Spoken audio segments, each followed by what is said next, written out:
Good morning, Facebook. I'm going to give Facebook a few seconds here to tell everybody that I'm online and people can hop on as they like here. I'm going to be talking today about imagery cues that are often given as a way of trying to improve someone's posture.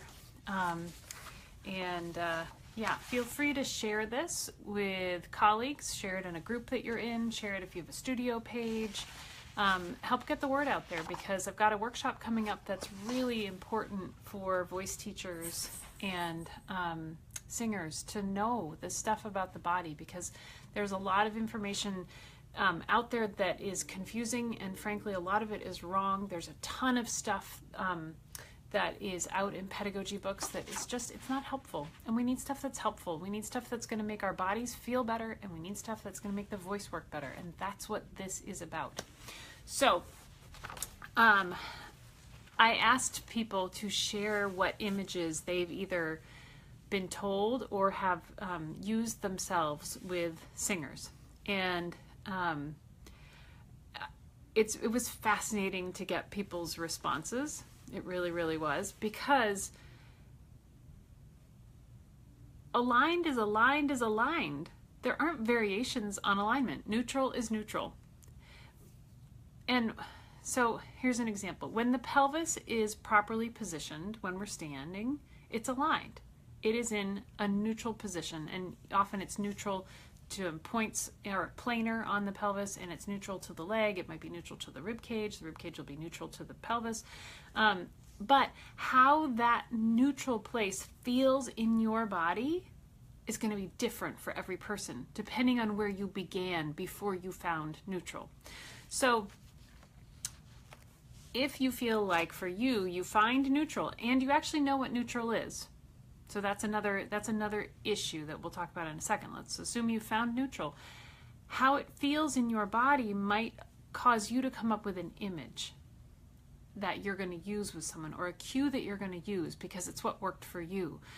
But because not everyone is going to feel neutral the same way, if you're someone who's typically in a tucked position and then we bring your pelvis into a neutral position, you might feel like you're sort of tipping forward. So you might create something like that, like feel like you're pouring water out of a glass in your pelvis, or your pelvis is a bowl and you're going to pour water out of the front of the bowl.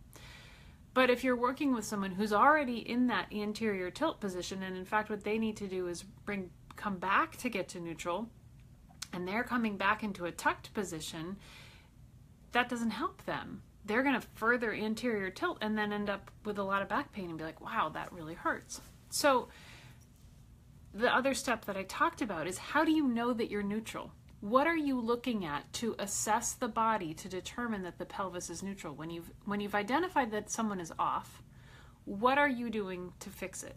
Are you looking at the curve of the back? Because that's not how we determine. We don't want a flat back to begin with, right? We need that natural curve of the low back. But the shape of the back isn't always indicative, and it's not the only factor in why the back is shaped the way that it is. It's not all the pelvis's responsibility. So that's one of the things that you learn in this workshop, is how do you find neutral? So let's get into these top imagery cues, and I wrote them down so that I could remember them all. So feel free to try these out in your body and see what you find. How does it feel when you do these? I did a bunch of these, and I honestly just felt like I was sort of cramming myself into places that I shouldn't be. Stand as though, a lot of them begin with that. Stand as though you have strings coming from the top of your head. Find your helium balloon. So for me, what that does is it does bring in some extension, but it's a straightening of the back of my neck that I don't necessarily want. And also with that, there's a rise in my rib cage that happens, which I also don't really want. Let your arms dangle from your shoulders as if your shoulder girdle is on a coat hanger. Okay, so for me, I feel a sense of rigidity in my upper body when I'm thinking about being a coat hanger. Imagine you are a ballerina, bouncy, spring-loaded. Okay? Imagine you are a marionette on a string. Imagine a string pulling upward on the sternum. That could get you into all kinds of trouble with your rib cage thrust. And this is a great one. There are a couple of them that are really great. Imagine you have a meat hook in your sternum pulling you up.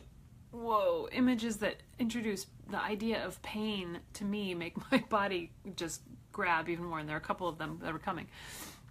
Within your pelvis is a bowl of soup. Don't spill the soup. It's an interesting idea. It is similar to the idea of a level bubble. And I think that that's fine, but again, you need to know where neutral is before you can figure out that you're not going to spill your bowl of soup. Two of the most confounding images are these. And this one, I don't even know what to make of this one. You tell me what you think. Imagine you are taking a tampon out without using your hands. That was given as an optimal way to produce sound. I'll let you think on that one for a second because I've been mulling that one over for a while. The other one that I find, well,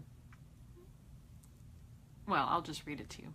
There is a razor-thin piece of sheet metal between your legs, and the only way to not slice your bits in half is to stay tall.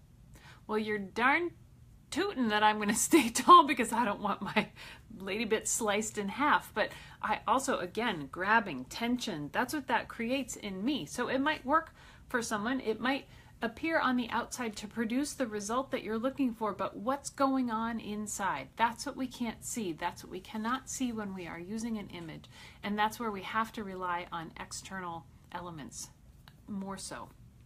So if you tried any of these while I read them, you've had your own reaction in your body to what they are. Everybody's brain processes this information differently. Now, hands down, no questions asked, we are all looking for a body that is positioned in such a way that it allows for production of optimal sound.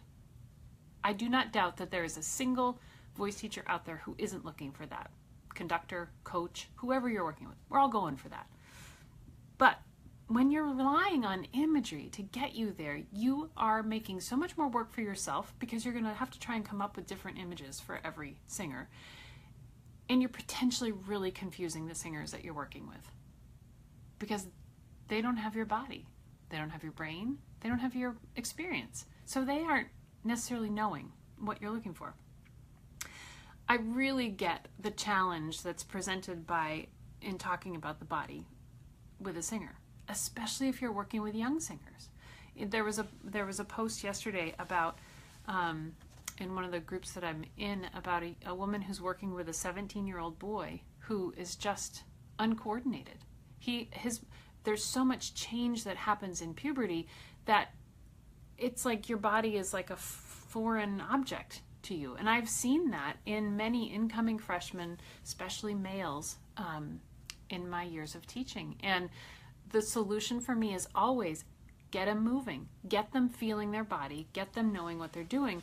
But I don't ever approach it by using images because I think that I'm not serving them well by doing that.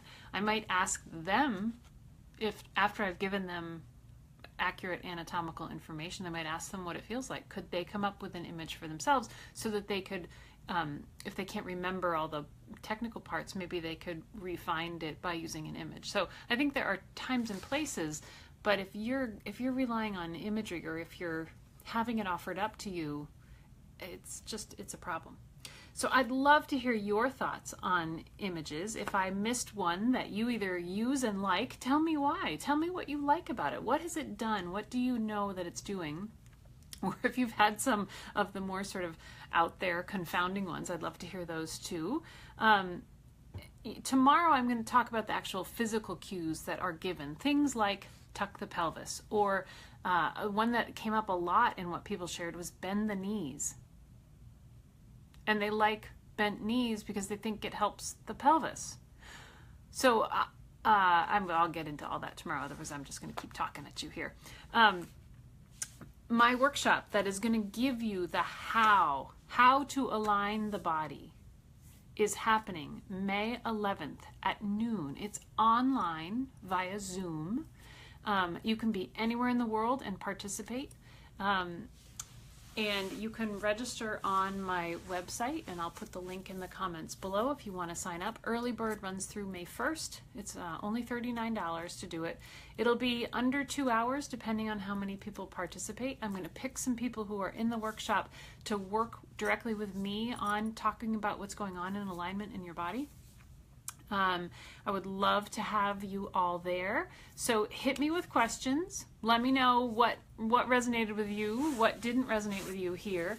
Share this video with your singers. Share it with your studio page. Put it in a group. Put it wherever you want to put it. Let's have a discussion about all of this. I really welcome it. And I hope you will join me for the workshop and back here tomorrow to talk about physical cues that are often given to singers in the interest of fixing their posture. Take good care. Have a great day.